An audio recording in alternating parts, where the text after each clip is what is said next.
Hello and welcome to the weekly BB Bobcat Breakdown, your number one podcast where a couple of students dive into the details of Texas State athletic events that occurred this week. With that in mind, the way to learn is by listening, the way to listen is by learning, and the only way to start is by starting, so let's get into it. I'm your host, Luke Fox. I'm a sophomore here at Texas State and a electronic media major. My name is Zach Kling. I'm a senior here at Texas State, and I'm also a mass comm major. I'm Benji Villarreal. I'm an electronic media major, and I'm a senior. Awesome. All right, just do a quick overview of what we're going to be talking about for this episode. We're going to be starting off with the soccer win versus Houston, which is absolutely incredibly big. It was a big win against a Power 5 team. Houston was undefeated, and so we're going to be starting off with the soccer versus Houston win. Next up, we're going to go into the football loss against UTSA after the Baylor win. We had very high hopes, high expectations, and it unfortunately resulted in a loss. After that, we're going to be going into the golf and tennis tournaments that have been occurring. And then finally, we're going to end off with the volleyball Bobcat Classic versus this last week they went against the California Golden Bears, and they also played against the Abilene Christian University. So that's kind of what we're going to be going over for this episode. So let's really get into it. All right, so we're starting off with the soccer game. So Texas State versus Houston University, that happened at the Carl Lewis International Complex. And let's just go into the history behind these teams. So soccer, our team, Texas State, before this game was a 4-3, which means they had 4 wins, 3 losses. And then on the other hand, Houston was undefeated at 6 wins and 1 tie, which is they were just rocking it. They've been doing good. They did good last season. They're doing great this season. But after this game, Texas State won 1-0. So it was a very low-scoring game. It was a bit of a slow game, and there are a couple reasons behind that, but it's just amazing. We were able to beat a Power 5, and that hasn't really happened since 2002 versus Texas State versus Texas Tech. And so doing this was just an astonishing win. And Houston previously has been going on a 4-goal average per match, meaning they've been scoring 4 goals per match. And this game, they scored 0. So why is that? Well, I feel that one of those reasons is because we have an amazing goalie, Kathleen Draper over here, with 11 blocks. And you got to see, towards the midpoint of the game, there was a double block. Absolutely, the ball went to the bottom right. She got quickly back up and then blocked it to go out of bounds. Just an crazy block on her end. And it's just been amazing seeing her throughout the season, being able to just really hold in our team and really be able to make it so that it's staying low scoring and we're staying ahead. No, I just want to say something on that. Because of those 11 saves, Kaylin Draper ended up becoming Sunbelt Defensive Player of the Week, which is big kudos to her. But she also put on a hell of a performance, I think a couple games back, when head coach Steve Holman got his 300th career win. Absolutely. And then we scored 1-0, and that score was by Victoria Meza. Scored the lone goal late into the game at the 75th minute with a assist from a free kick from the midfield. So it was just crazy. Ball being kicked from midfield, bounced off the head of one of the Houston University opponents, and then she just kicked it right in there. That was Victoria Meza. Scored that goal. It was an astonishing goal. Towards the end of the game, it was a really tense fight, going 0-0 for the longest time. So that's for soccer. And so next up for soccer, they're going to be playing, that was the very end of their conference. Now they're going to be starting up with the Sun Belt Conference opener against Louisiana. And that's going to be happening Sunday, September 17th at the Bobcat Complex. So that's going to be a home game at 1 p.m. I'll be at that game, so I'm really excited. And so, yeah, let's really get into the football versus UTSA. All right, here's the big game, the Texas State versus UTS game. So let's do a recap of what happened last week with Baylor, okay? So Texas came in and absolutely destroyed. It was a pretty close game, but Texas State ended up being close towards the end, yeah. Yeah, but we ended up getting the win, and so that was a big win against a Power 5 team. So now we're going against UTSA, our rivals. We hadn't played them for a couple of years, and it was really nice I believe it was 2020 whenever we last played UTSA, but going into this game, we had high hopes, and with GJ Ken on our side as our head coach of the football team, and then their other team's coach, UTSA's coach, Jeff Taylor, and fun fact that GJ Ken and Jeff Taylor are actually good friends, and so they had previously worked with each other, and They've been really good friends for a while, and so this is kind of interesting seeing them now kind of turn into rivals and play against each other. So it was a very intense game on that side. So let's go into the score. The score was 13-20, Texas State 13, UTSA 20. So it was a really low-scoring game, and it was a very slow game. Yep. Do you guys have any idea why it was more of a slow game? Very defensive game. Both offenses, I mean, there was a difference between the UTSA offense and the Texas State offense. It all came down to ball control. UTSA time of possession was more than double of Texas State. So it was only 10-10 at halftime. It was a very, not sloppy offensive game, but it was very slow, slow pace. And yeah. Absolutely. Yeah, so it was a 10-10 halftime, and then it went up to 13-20 at the end of the game. So, so let's just look at some of these stats here. So we're looking at passing yards right now. Texas State had 211, and then UTSA had 214. So that was Texas State, TJ Finley, and then we had UTSA, Frank Harris. Frank Harris. Yep, absolutely. So overall, 210 versus 214, very similar passing yards. Now let's go into receiving yards. Also very similar. We have Texas State Drew Donnelly with 5 receiving and 79 yards versus UTSA Tyke Kellogg with 6 receives and 78 yards. So that's 79 yards to 78 yards. It's also very similar. So what went wrong? The big difference on the offensive side of the ball was rushing the ball. Okay, the running game for both of these teams were very different. UTSA had 158 yards on the ground just to Texas State's 31. Wow. It's not a good winning recipe for running on the ball on the ground. So it really came down to rushing yards. And just a couple stats. So UTSA last game played against Houston, and they actually lost 14-17 versus Houston. But let's look at the rushing yards because they had so many rushing yards this game versus Texas State. Let's look at their last rushing yards. So they actually had 208 rushing yards versus Houston's 101 rushing yards. Yep. Once again, a double of number. So I guess UTSA is just really good at just defending and really getting in those rushing yards. They're able to keep up with the passing yards. They're able to keep up with the receiving, but they're just really nailing down these rushing yards. And so they're just playing a very defensive game, slow game. They had a low-scoring game against Houston, so that just they just repeated their tactics, and it worked out against us. Well, yeah, those rushing yards is a testament to their ball control, their possession. I mean, you Absolutely. run the ball all the time, you're going to get those times off, and you're going to make the defense tired, and that's what generally happens. I mean, you look at the Thursday night game, the NFL game last night. Eagles had like 200 rushing yards, and they controlled the possession all game long, and that makes it really hard on a defense to stay on the field, and they get tired, and it's really hard to stop.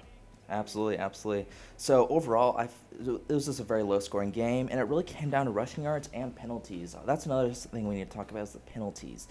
Texas State had 6 penalties, 40 yards. Shot themselves in the foot. Absolutely. Well, compared to UTSA, they only had 1 penalty of 5 yards. Yep. So whenever you're just playing a low-scoring game where it's just that slow, every penalty really matters. You really got to be crisp in every aspect of the game when it comes down to that. Absolutely. Yeah, UTSA really just made the most out of every single time they had the ball. They kept it. They kept it for a very long time, and they stayed on to it, which just ended up scoring more. And so there's only so much those field kicks can do for you, and whenever it comes down to it, it's those touchdowns, and they were able to nail down those touchdowns by having less penalties, better defense, and just keeping on to that ball for longer. Yeah, talking about penalties, I mean, we middle of the fourth quarter, we got a huge fumble in UTSA territory, and then TJ Finley shot up a 55-yard pass, and we were at the 10-yard line. Our receiver tripped, so we were down at the 10-yard line, down by a touchdown, and the next play was false start, and then he got an intentional grounding penalty,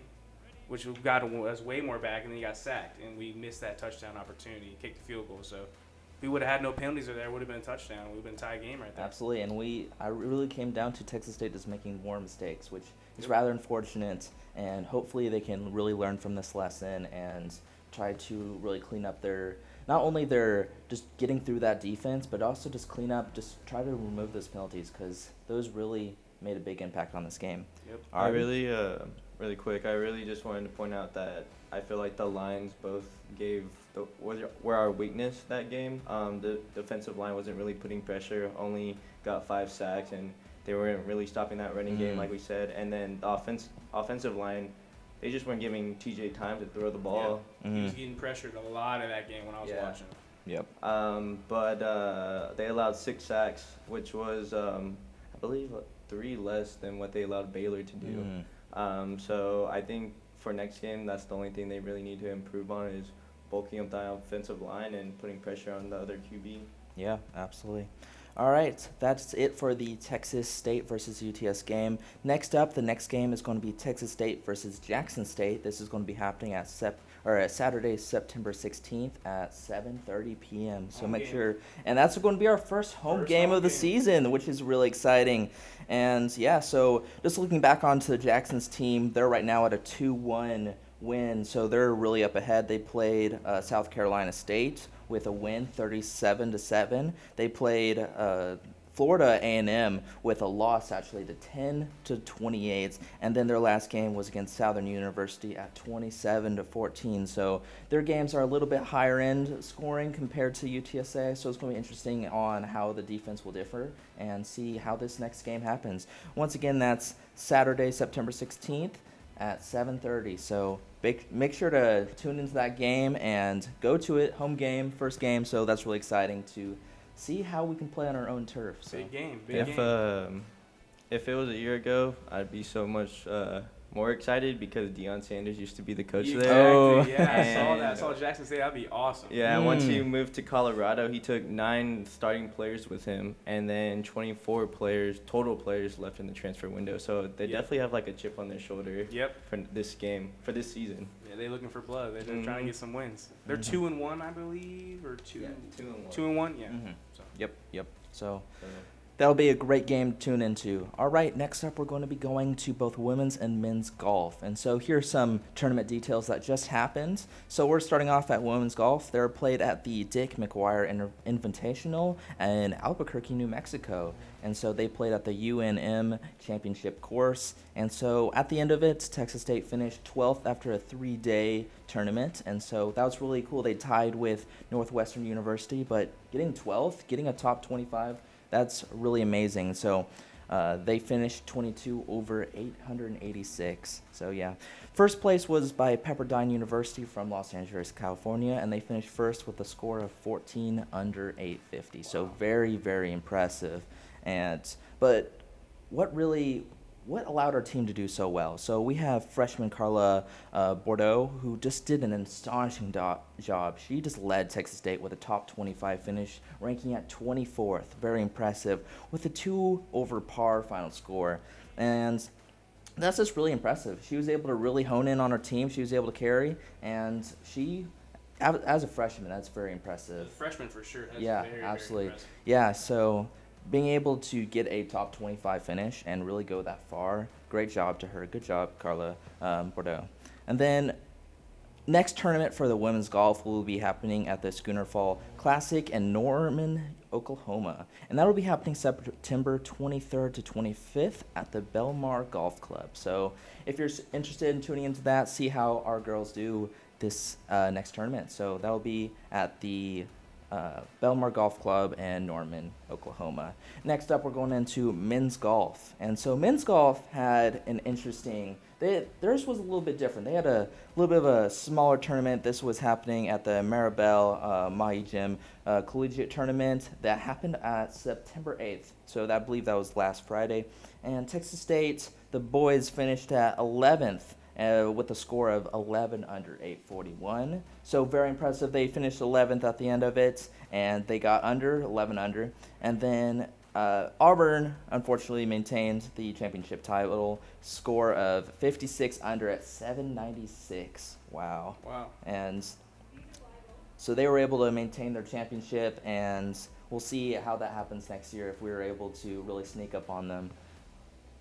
All right. So we had some key star players in that. We have Jack Burke, who led Texas State as he ranked 25th with a 5 under par. Great job to him. And then we also have close behind Tom Rode Carlson, ranking 29th with a 4 under par.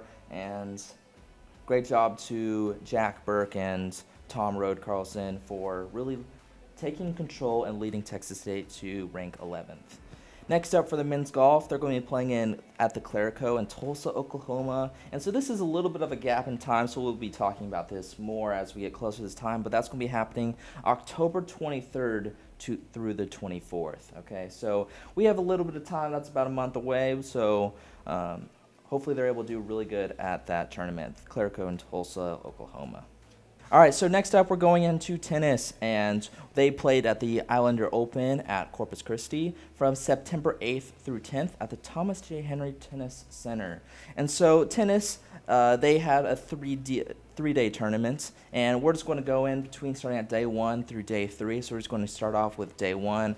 They went 9 for 12 matches. That means they won 9 out of their 12 matches, which is a very good score. That's a very good score. And they went 4-0 for their doubles record.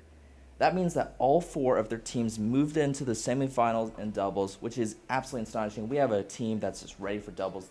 They've been working together. Their teamwork is on another level. And so they went 4-0 in doubles. And that include Kiana Graham and Emily Neers won straight set victories. Wow. Very, very impressive. And so congrats to all the people that won first day doubles. And then next up, we had day 2. Now, there's a little bit of a change. They went 2-4 doubles. That means only about 2 teams made it over into the finals, and then the other 2 were knocked down to other games. But, doubles made the finals. That included Texas State members Collie Creeth and Sophia Fortuno on one, and then Kiana Graham and Emma Carr on the other doubles. And so congrats to them for making doubles, making it to finals. And then 5 Bobcats advanced in finals in singles. So that means 5 out of the singles in the games made it up into finals.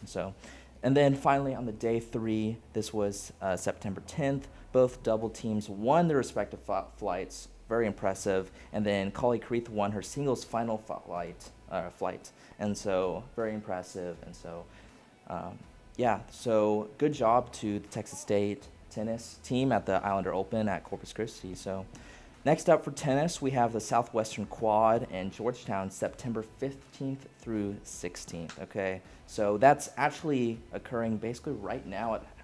Right now, as I'm currently speaking, So that will be going for today and tomorrow at the Southwestern Quad in Georgetown.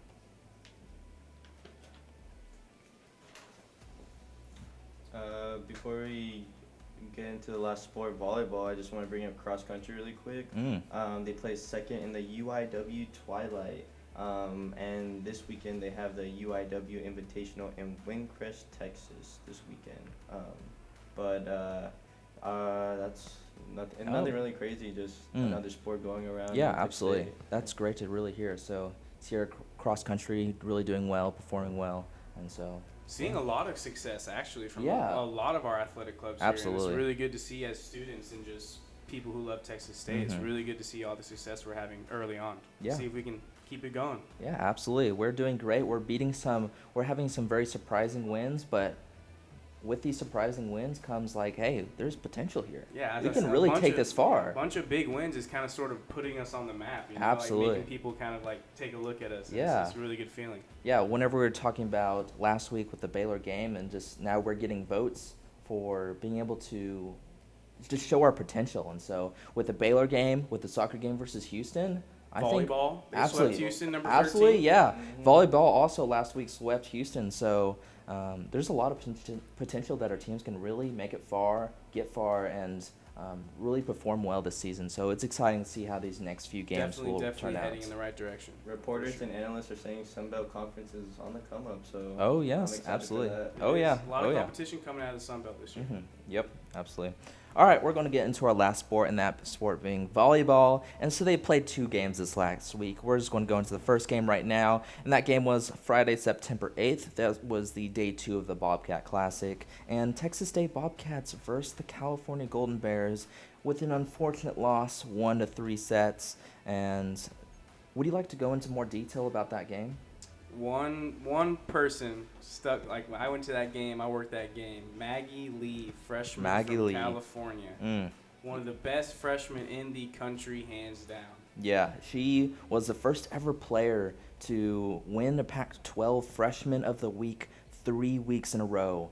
Very impressive. As a freshman, she was able to just absolutely dominate that game. She was the highest kills with 24 kills, which is almost double of what KJ Johnson did at 14 kills. So she was able to carry that team as a freshman. That's very impressive. So I think the California Golden Bears are going to really make it far. So that was Texas State Bobcats versus California Bears. That was a 1-3. And then they unfortunately won the first, third, and fourth set. We were able to come up and win the second set, but then we unfortunately fell Yeah. behind, and so we they were took. showing a lot of fight in that third and fourth set. You know, it was really, really It was close. close matches, It wasn't close a blowout matches. in those sets, but we were showing some really, really good fight. And Mhm. we had a freshman. Forgot her name. Yeah, so we have freshman. Yeah, Brooke Bentke, freshman, who really just did an amazing job as a freshman. Wasn't her first match, but it was one of her first few matches, and so she was able to really dominate and do a really good job. And she really, compared to seniors like KJ Johnson or Samantha Wunsch, she was able to do a crazy good job and really get in those assists and kills. She And so- definitely, when she entered the game, she provided a very much needed spark for that Texas State team. Absolutely, absolutely. And so at the end of that game, the Texas MVPs were number 17, KJ Johnson, at 14 kills, 1 ace, and 4 blocks. And then falling right behind number 8, Samantha Wunsch, at 12 kills and 3 blocks. Very impressive by Texas State. Unfortunately, wasn't able to keep up with what California Golden Bears had to offer. So It was a very good team. They were a very good team, so it was great to see us kind of be up there with them. You know. yeah, absolutely. I know the coach's motto, Coach Hewitt, his motto this year is just leave it all on the court, and I believe every player y'all just described left on the court no matter what the result was. Oh, yeah. So. Yeah. For sure. And I also was looking into it, and then unfortunately there was an injury by Ryan Torres, and so. Yeah, I didn't see her on the court at all. Yeah, that I game. know. Yeah, she wasn't on the court, and I don't know exactly how she got injured. I wasn't able to find that information, but yeah, it was unfortunate because she really was a fundamental part of that team, She's and a so highlight, yeah. I Yeah. think that's a big loss for them, Yeah. especially she just won Setter of the Week, I Yep. think last week. Mhm. But yeah, that's gonna be a big loss. Yeah, yes. I was at the game and I was like wondering where she was at. I didn't know she was injured or nothing like that, which it definitely left a mark when she wasn't playing. Yeah, and that was really unfortunate. So it's interesting to see. Hopefully she recovers quickly. But if we don't see her for the rest of the season, hopefully our team will be able to adapt and really overcome. Yeah, I that mean, loss. also that injury led to Brooke Bentke, you know, getting Mhm. on the court Absolutely, and showing her absolutely. abilities and seeing Mhm. what she can do. And I'm glad she got that opportunity. Yeah, I'm not glad Torres got injured. Or anything. Yeah. I'm glad that Brooke Bentke got an opportunity to get out there and show. Yeah, what she got. really allowing players to see what they really got, and that's Next really man great up for mentality. freshmen. Mhm. Absolutely, Next person absolutely. up. All right, we're going to go into our next volleyball game. That was a 3-1 win over Abilene Christian University, an impressive win. Texas State won the first, third, and fourth set, very similar to how the last game. So we won the first, third, and fourth set, so very impressive. We had Texas MVP once again, number 17, KJ Johnson, with 27 kills. She's a beast, man. Oh my gosh! She Wow. transferred from Baylor. Yeah. It's a win. Oh She yeah. got some hops. I'll give her that. Yeah, she was really able to really shine out in that game. And then on the other side, we have number 10, Carly Ferris, with 48 assists. Wow. Very For impressive. who? Us? Yeah, for us, Carly Wow. Ferris, yeah, 48 assists. And That's impressive. That's a high number. Yep, absolutely. And so that was really great to end this weekend with a win. And so it was after the California Golden Bear loss. And so even Coach Sean Hewitt said he was glad he ended the weekend on a positive note, gives credit to KJ Johnson for leading the team and really showing and being a leader on that team. She definitely was watching her on the court. She definitely seems like that leader on the Mhm. court. Everyone's like revolves around her. It feels like a Mhm. lot of the sets are going to her. Like they already know she's the girl. Like she's Absolutely. the one. Like She leads Sunbelt in kills per set with 4.5. Wow, Yeah. that's impressive. Wow, yeah.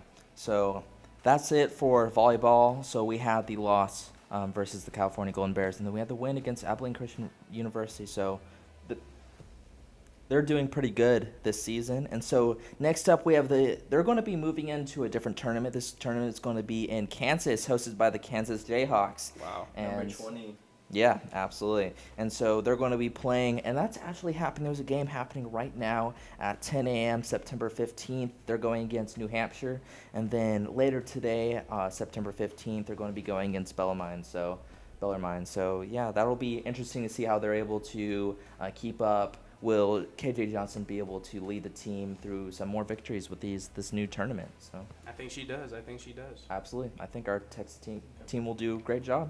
Yeah, they've never played those teams ever, so it'll be an exciting matchup. And then they end the tournament going against number 20 Kansas, who they lost 3-0 in 2021.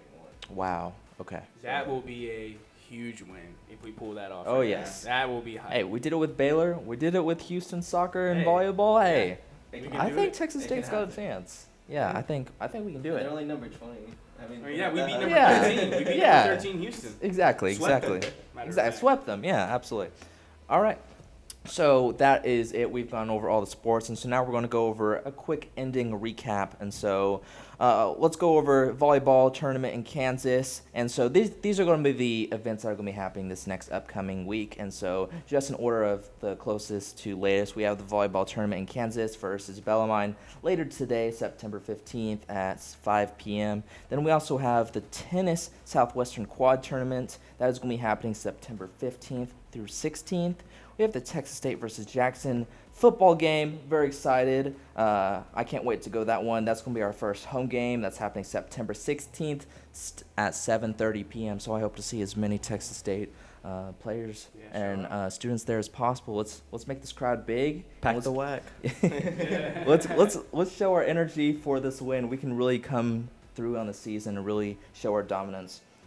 And then after that, we have the soccer Sun Belt Conference opener against Louisiana. I'll be at that game, and so I'm really excited for that. That's a home game at the Bobcat Soccer Complex. That's going to be at 1 p.m. I know there's going to be alumni, a tailgate, Oh, yeah. halftime, I think, ceremony for the coach for his Absolutely. 300th win. So Absolutely, exciting yeah. game. It'll be a good night, great night. Absolutely. And then after that, we're going to be having the Sun Belt Conference opener. That's Sunday, September 17th, if I didn't say that. And then we also have the women's golf next tournament. It's going to be at Schooner Fall Classic, and that's going to be September 23rd through 25th. So a little bit later, a few weeks away, but that's going to be an exciting game for women's golf.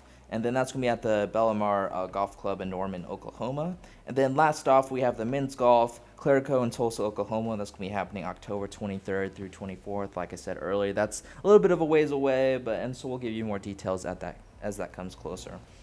And so with that in mind, thanks for joining us on today's episode of the weekly Bobcat Breakdown. As I wrap up, I remind you to please subscribe to our channel so you can stay updated with all Texas State athletics, events, all that sort of details behind the scenes, and hope to see you next week. Tune in with us. Thanks for joining us. I'm your host, Luke Fox, and I'm with... Zach Kling. Benji Villarreal. Yeah. Let's go Bobcats. Yeah, and that was our Bobcat Breakdown.